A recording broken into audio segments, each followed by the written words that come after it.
Welcome to our recording of story about Ginetta, a customer use case and the migration use case to AWS. My name is 𝗧𝗯𝗹𝗲. I'm one of the co-founders of 56K Cloud, along with my colleague Joachim here. Maybe you want to say one or two words, Joachim.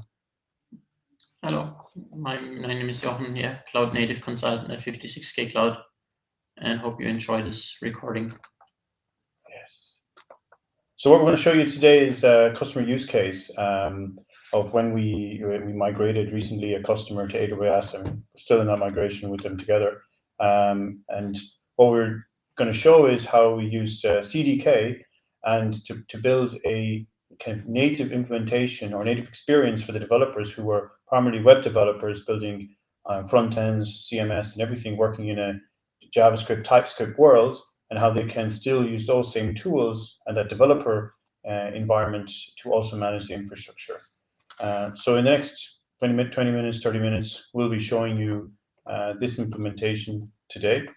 And we'll talk first. First I'm going to give you an introduction of 56K Cloud, who we are. Then I'll pass it over to Joachim, who will also present more on the customer use case part, and then we'll wrap up with some of the other design discussions with a demo, and also talk about the future improvements and what we're doing there to improve the customer. So let me just get the presentation going. I forgot there was. Okay, so who's 56K Cloud? So what we do is we'd like to solve this time to market problem. So we're a small consultancy based out of Switzerland. We currently have a large majority of our customers both internationally and within the Europe and DACH region. Our focus is really to solve this time to market problem and to break down those technical barriers at those companies to accelerate and evangelize their technical experiences, more like this digital transformation. We don't just go alone with this. We also work with the customer to build out that technical strategy that aligns with their kind of internal business strategy. And to give you an example on that, it's like, how do you bring the importance of like technical debt and having to invest in proper infrastructure automation, particularly in the cloud, and how you align that with a business value that might not be directly associated with the customer's customers, for example. And that said, we execute, we're engineers at heart, so we also like to enable new technologies, work together with our partner ecosystem in order to really accelerate that technical agenda and strategy at the customer, so they are not alone in evolving their offering from a technical perspective. So we have quite some customers, as I mentioned, over 105 projects carried out to date. Our customers span across 5 verticals, everything from financial services to life science, telecom, and also public sector. We're not alone to all these different areas. One of the other big topics that we like to address is to have a strong technical community, because that gives us access to the to talent, to where the new technology trends are going and everything.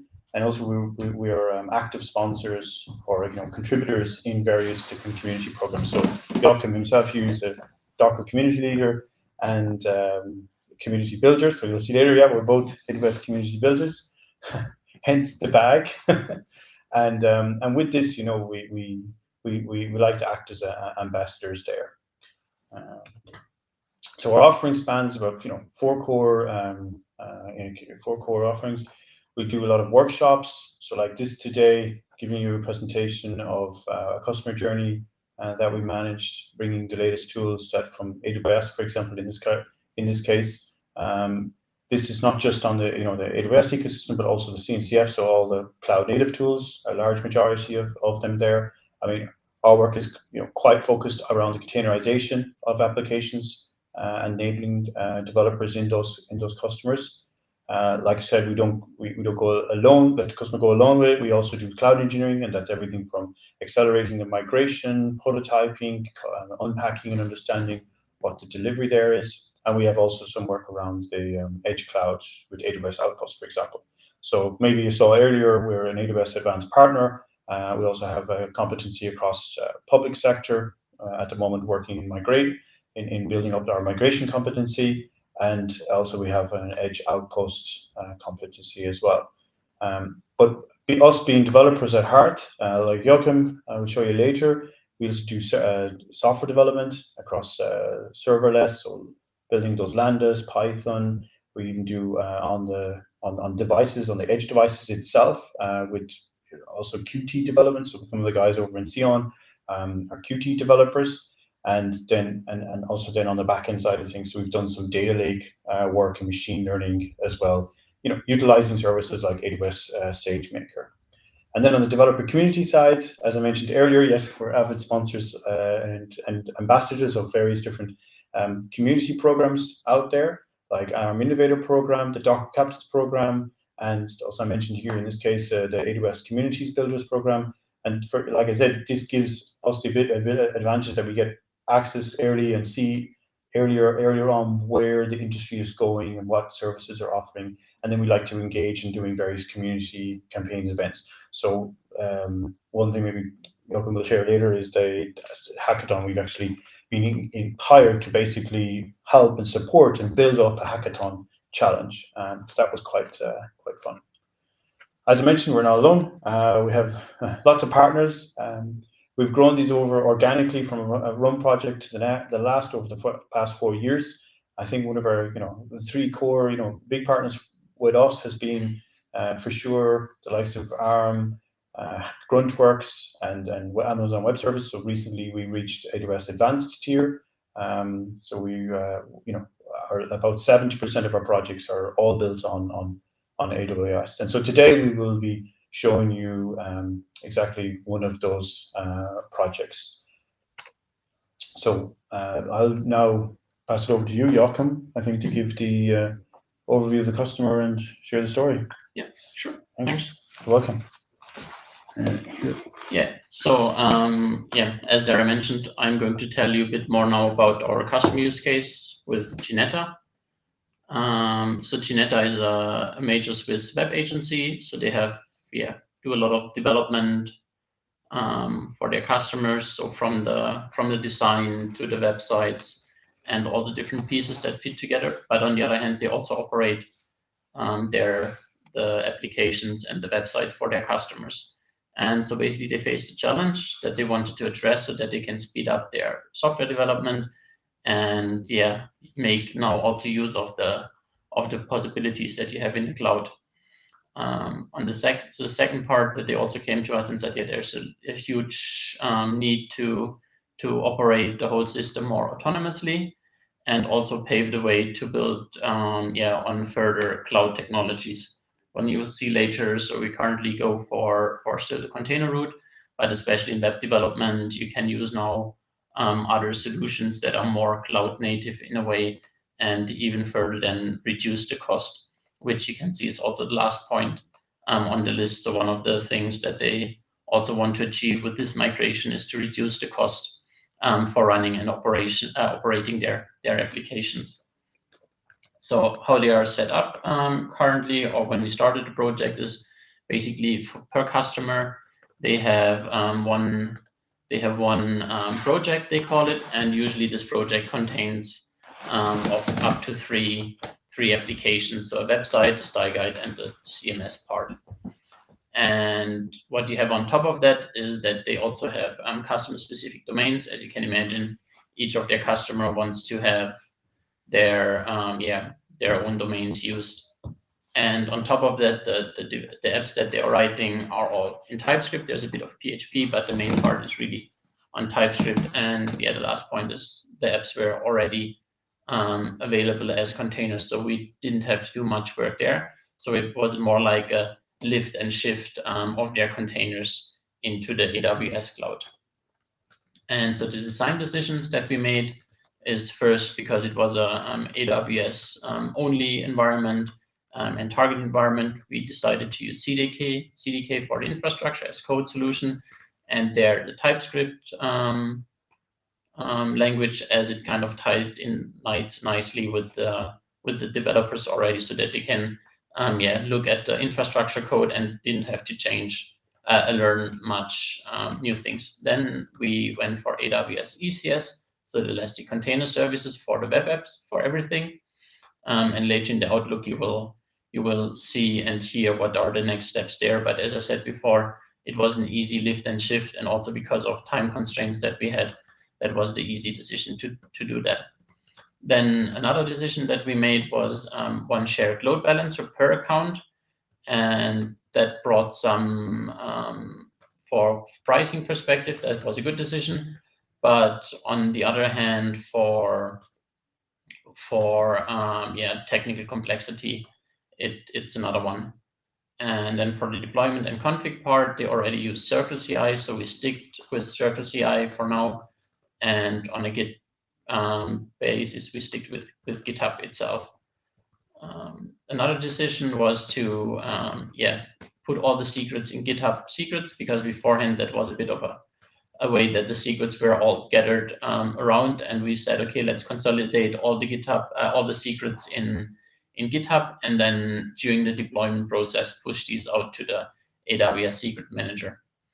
And the last part, where Dara will talk in the end a bit more, is we also use the AWS Global Accelerator for the end user and customer DNS records.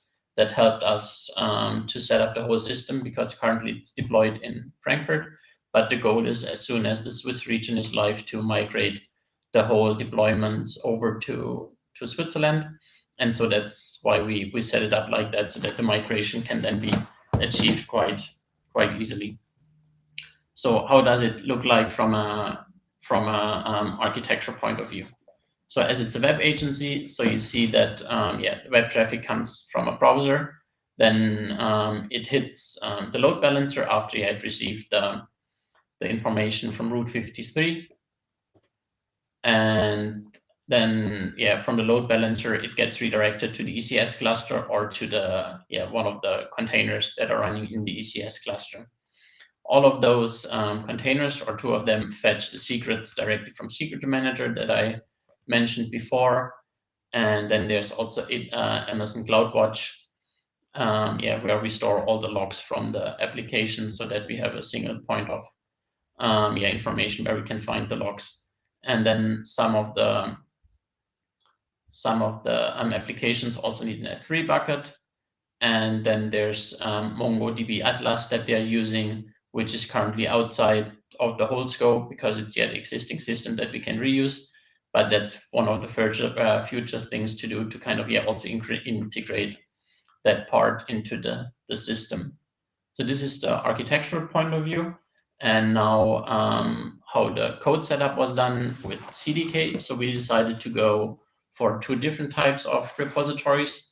So one is the infrastructure repository. This is just one GitHub repository, and in this one we have one folder for each of the AWS accounts. And each of these folders contains a CDK application with all the configurations that we had to do for one of the AWS accounts. And then on the other hand, we have the project repositories. So there are many of them. So for each of the projects, we have one repository that contains the application code and the infrastructure code. So here the decision was really made to put the infrastructure code directly with the application code. The nice thing was, as I mentioned before, with CDK, you can also use TypeScript. And the idea was then to bring on the developers more easy to the infrastructure side, and basically also help them start the DevOps journey, where they kind of bring together the developers and the operations people more closer together. And now I want to show you a bit about the code. So let's jump over, and I show you how this then looks in the code. Cool. Okay.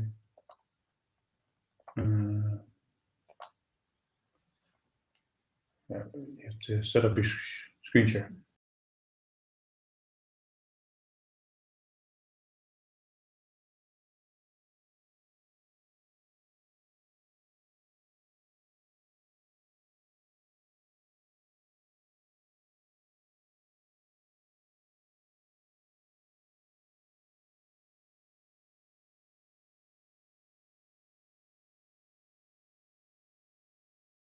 One one repository, one folder where we have a CDK application.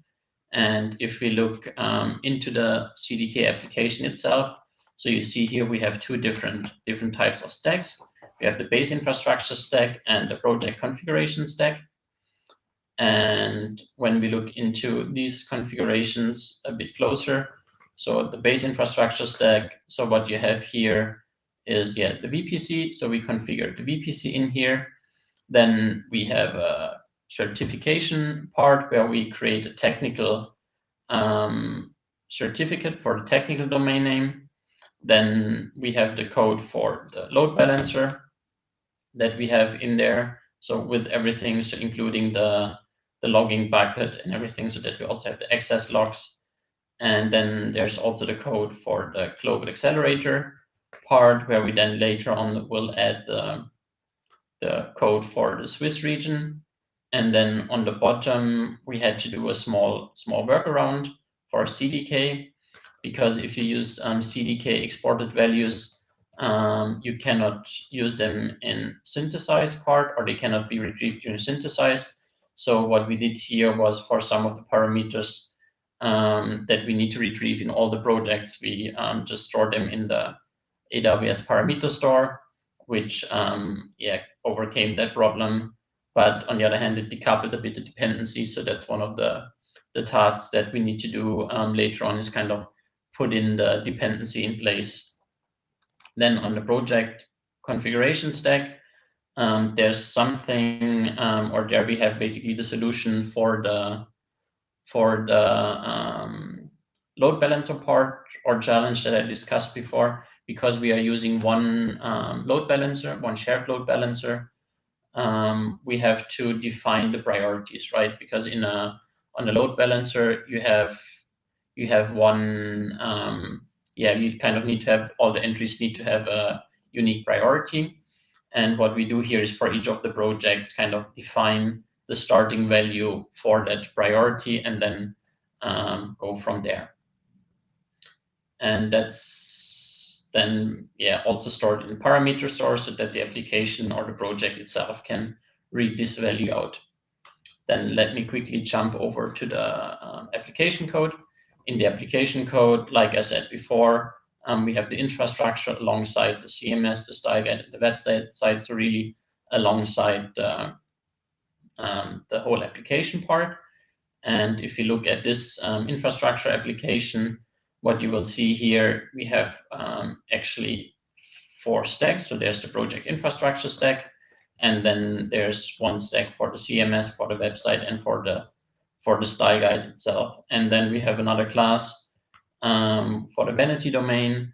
This is some special thing we have to do, and soon there will go a blog post up, and you will find it in the description below, where we describe the challenges and the solutions that we developed around that part. So you can check that out if you like to. Then let's have a look at the project infrastructure stack.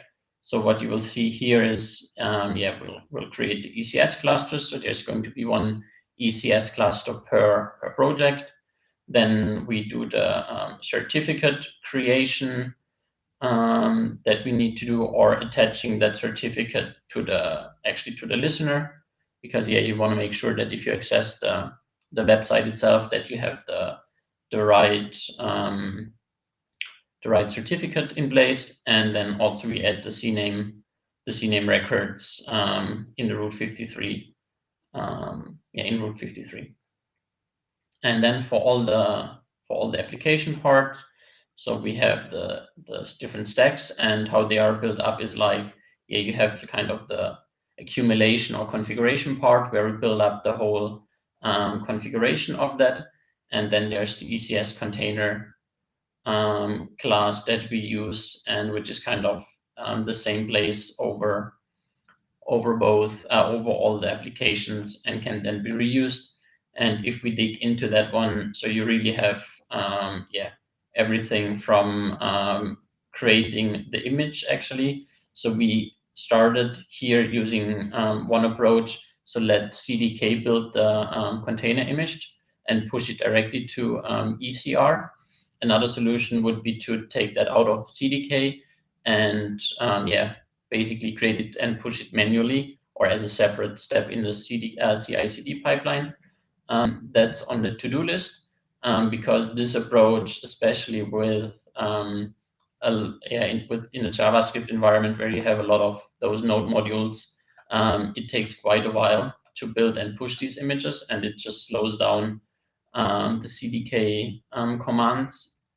So we will at one point split that out, but because initially we were on time constraint, like I said before, we started like that, and it kind of helped us speed up the initial phase. But now, it just came to known that we should,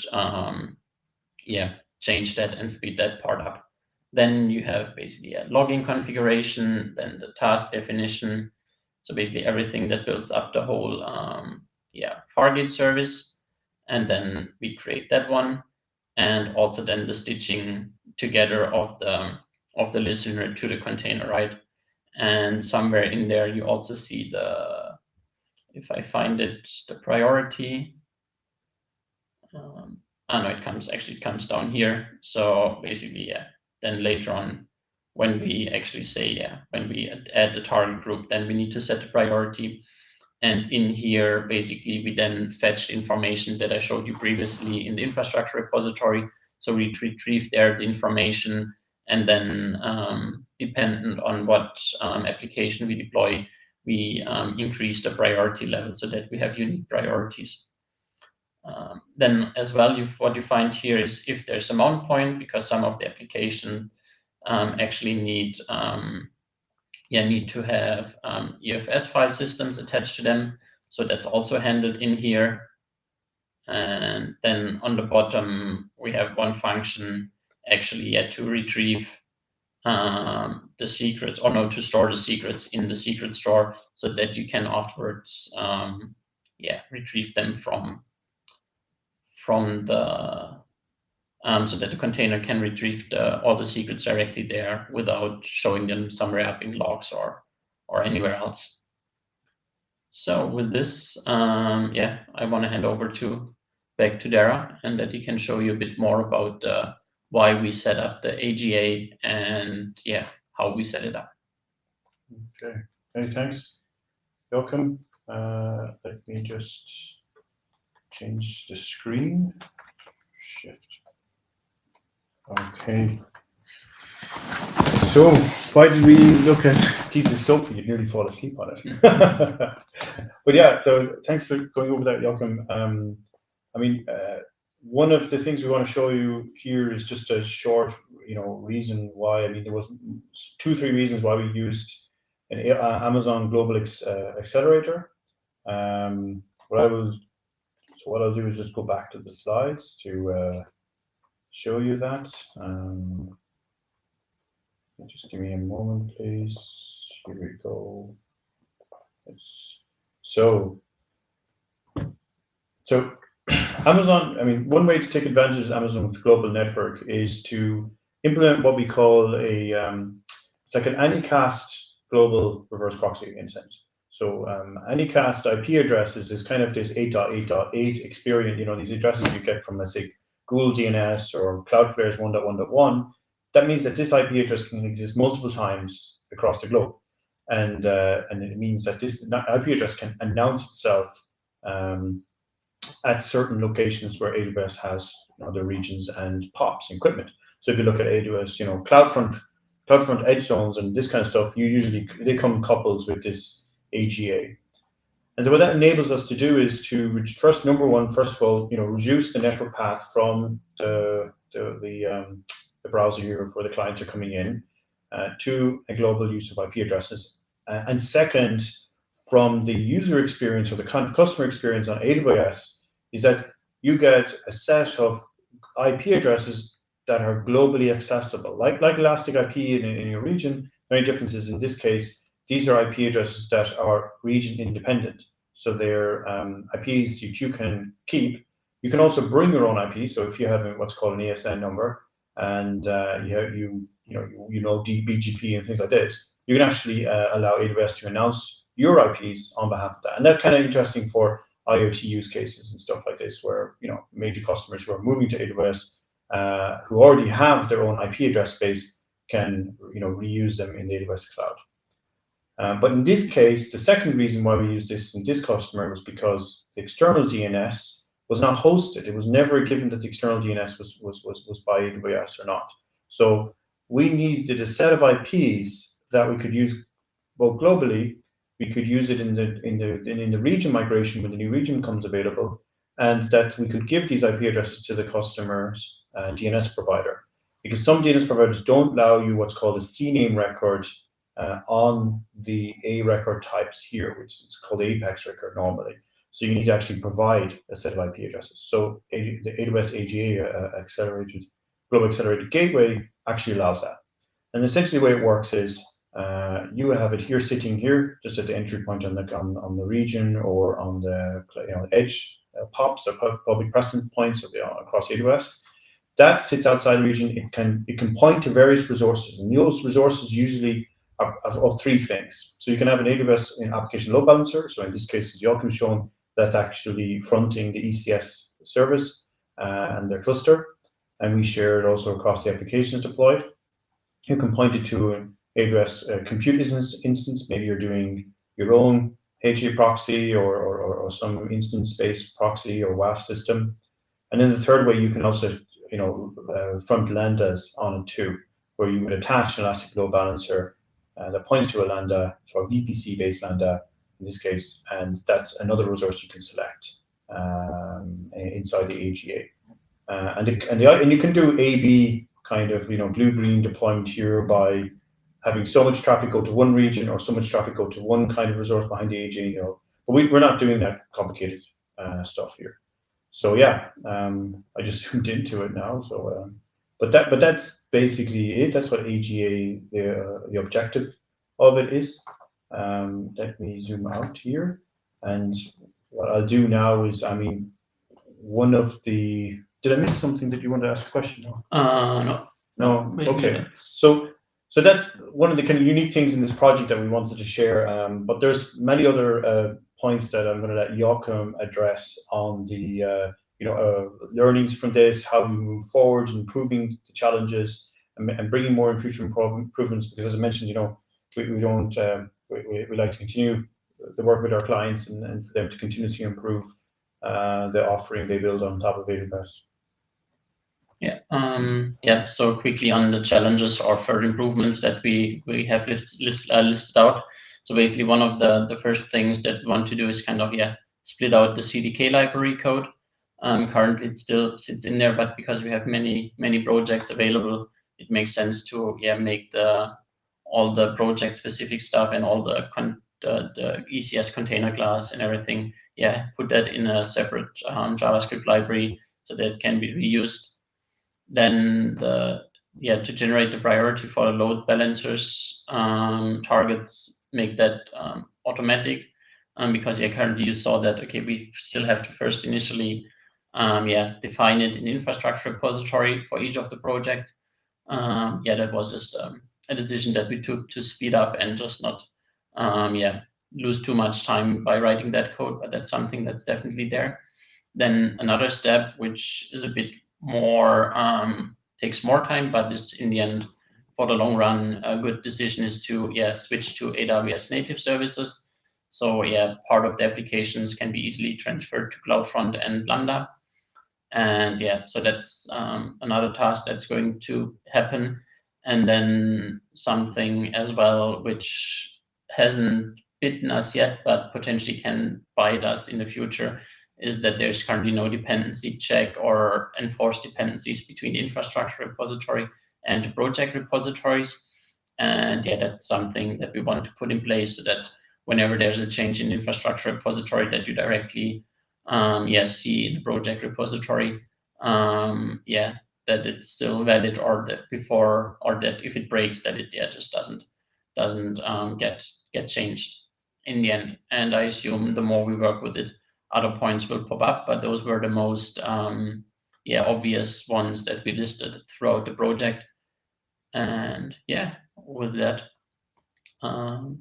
brings us to the end of our our demonstration and presentation. Yeah, I hope you liked it. I hope you learned something. And yeah, if you have any questions, yeah, don't hesitate to reach out to us. As Dara mentioned before, we are also AWS community builders, so we are here to help the community. We like to spend the time and invest in an exchange, and hopefully we can see us soon in one of the events or meetups. Maybe you'll see us on the sofa again, you know. Or like that, yeah. Seems to be a common thing, people presenting cloud sofa stuff. So, all right, cool, great.